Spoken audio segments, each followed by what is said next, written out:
Really, it's a pleasure for the City of Launceston to continue to support Bloom in Tasmania. We thank you, Jane, for your committee and all the work that you are doing. It's absolutely fantastic. It is growing year by year, and I know this year it's going to be even bigger than past years. And our council is pleased, the aldermen and the staff are very pleased to be involved in supporting in whatever way possible. Having the garden show here is fantastic. It's a great credit to the committee to have faith in us as a city.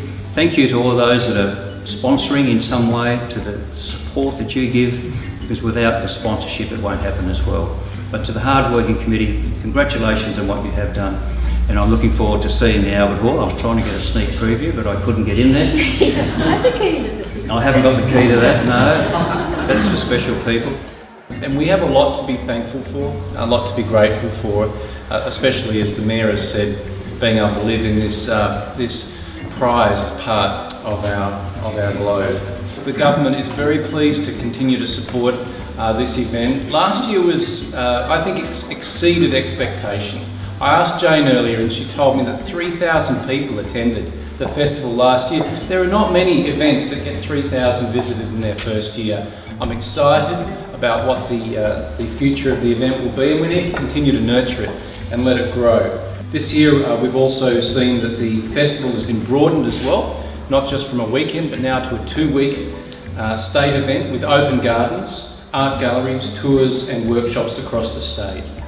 And I think that shows very early signs of continuing improvement and growth, success in the way that it's been embraced by our own community, and I'm sure by people from further afield. So finally, a word of thanks and congratulations, and it's just an honour for me. I'm delighted to be here tonight, and in my role as President of the Garden Clubs of Australia, I'm very proud to be working with Blooming Tasmania's Flower and Garden Festival. Many of you probably don't know who or what the Garden Clubs of Australia is. I know some people do, but it's basically the national umbrella organisation for garden clubs and other like-minded groups and societies. The motto for the Garden Clubs of Australia is friendship through gardens, and our main objectives or aims is to extend the culture of gardening into the wider community for the benefit of all citizens. And I think that Blooming Tasmania and this weekend's festival is a perfect example of how that can be achieved. To Aborigines, this is more than a place on a map. It is our cultural values, our home places, our resources and other stories. Connection to our ancestral and all of our landscape features. I would like to thank Jane for involving me in this lovely experience, and may you all have a wonderful evening. Thank you so much.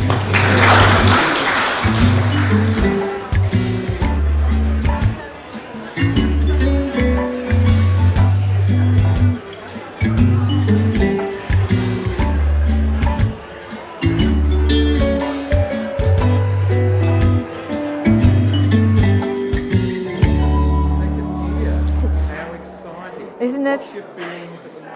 Oh, exhilaration, I think, Mark. It's really exciting. The weather's a little dull, but people are pouring into the hall and everyone's giving us 10 out of 10 for the displays and the way it's all been set up. I think people are really enjoying the variety. There's a huge variety of plants and products and so much expertise in the room. So if people want any questions answered, you can go to so many different stands and find some expert in a certain field. I think this is one of the most spectacular events that Tasmania's ever had. You know, it's so important for Tasmania because of all the different habits or things that we do, gardening seems to be among the most attractive.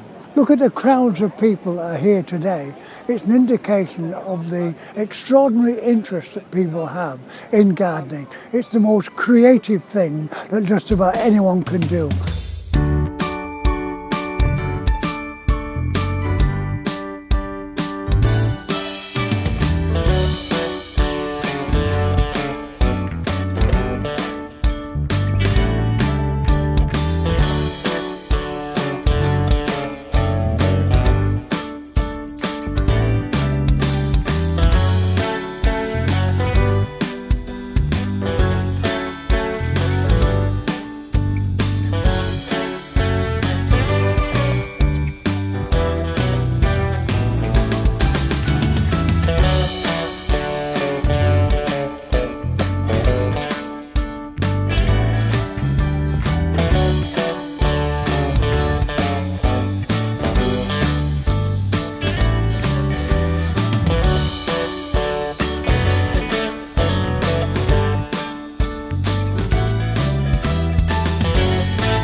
had an amazing selection of guest speakers, all doing it in a voluntary capacity, and great feedback once again from the audiences. They're getting up to 50 at least at each talk.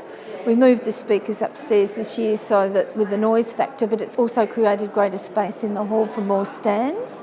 And the speakers have come from all over the place, across the state, and also from interstate. So that's pretty exciting as well. Well, I thought last year's event was a fantastic start, and this year I think there's more stands and more people, and there's just a buzz. I mean, you can hear it around us. People are really excited. They're coming from quite long distances. We've got people from all over Australia actually visiting, as there was last year. And I think that the show's really taken off, and it's really good to see. It's everything to do with gardening, and with that whole, I guess, organic and approach to living your life. And so we've got things that would appeal to everybody. You can find out about bonsai, you can learn how to prune your roses, you can see how to do ikebana, you can buy, oh my God, I was carrying home these most beautiful plants to put into my garden because there's rare and collectible plants here, but everything's affordable. Very inexpensive to get in here, and a whole day. I mean, I've been here for 2 days and I don't want to go home. I wish it would keep on going. I'm really loving it. I mean, I wish that people could smell the fragrance. Every, display is beautiful. There's so many flowers. When I'm talking upstairs, I can just smell the flowers wafting up, and it's just absolutely lovely. And of course, the other thing about the Albert Hall is that we're here beside City Park, and there's this lovely interaction between the indoors and the outdoors. We've got lovely displays outside, coffee outside, and the conservatory, just gorgeous, full of beautiful plants, yeah. Overall, we've got a rainy weekend this weekend, but it's been absolutely brilliant in relation to patronage through the door. The event itself has had some absolutely marvellous displays. We've got a fantastic floral display up the top, which is unique in so many ways, quite creative. And some of the exhibitors, we have an expansion of the exhibitors this year throughout the hall. There's so much to see. It's been a really rewarding day yesterday on the Saturday, and Sunday has a lot of promise as well. There's quite a few things that interest me here. The plant displays certainly, and the diversity that we've got with plants, and really it's been a very rewarding event, and it's only halfway through. Tasmania has a gardening climate which is unique on a world scale. It's quite extraordinary. We can grow here subtropical plants, and the toughest plants that grow in the coldest regions, they can still grow here.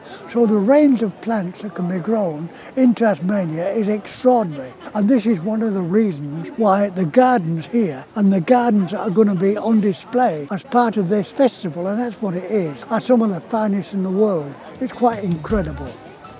I think we're growing every year. I think we've grown by at least 30% this year, so if we grow by another 30% or more next year, I think it's certainly going to set us on the stage for a unique event right across Australia, and that's precisely where we want to go with all of this. The only change is going to be, I think we'll begin with the Albert Hall event and then lead into the 2-week state festival with the following weekend the Northwest and the weekend after down south. And so we are getting increasing numbers of interstate visitors and also from New Zealand. We're off to Singapore with the brochures, so we'll be trying to get into Asia, and that gives the people opportunity to start here and then tour the state and all the open gardens and experience the whole state. I mean, we've got beautiful, cool conditions down here. We've got fantastic flowers that they won't have up there. At the moment, it's just a perfect condition for a really relaxed time. Tassie's a beautiful place. It is one of these locations that you actually come and you relax. It's that and enjoy the environment around you. The food here and the wonderful natural history and environment is just second to none. My opinion, this is going to be one of our greatest attractions for tourists. It's going to be a fantastic income earner where the money stays here for the Tasmanian people, and all the different things that we can produce here are on display. It's going to be absolutely fantastic. This, in my opinion, is a real future and the economic future of Tasmania. And so, to me, it's an inspiration. This is a fantastic success. Tasmania is my garden. Congratulations. Thank you.